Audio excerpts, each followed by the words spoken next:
অমলকান্তি আমার বন্ধু। স্কুলে আমরা একসঙ্গেই পড়তাম। রোজ দেরি করে ক্লাসে আসতো, পড়া পারতো না। শব্দরূপ জিজ্ঞাসা করলে এমন অবাক হয়ে জানলার দিকে তাকিয়ে থাকতো যে দেখে ভারী কষ্ট হতো আমাদের।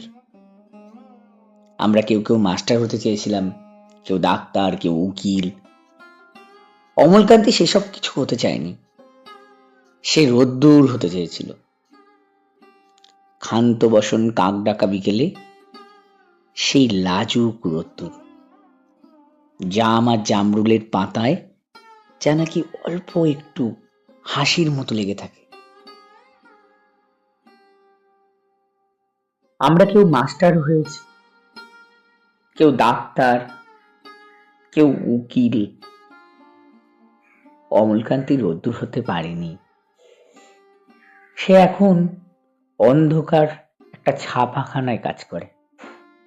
মাঝে মাঝে আমার সঙ্গে দেখা করতে আসে, চা খায়, এটা ওটা গল্প করে, তারপর বলে উঠি তাহলে। আমি ওকে দরজা পর্যন্ত এগিয়ে দিয়ে আসি। আমাদের মধ্যে যে এখন মাস্টারি করে, অনায়াসে সে ডাক্তার হতে পারত। যে ডাক্তার হতে চেয়েছিল, উকিল হলে এমন কিছু ক্ষতি হতো না। অথচ সকলেরই ইচ্ছা পূরণ হলো, এক অমলকান্তি ছাড়া। অমলকান্তি রোদ্দুর হতে পারেনি।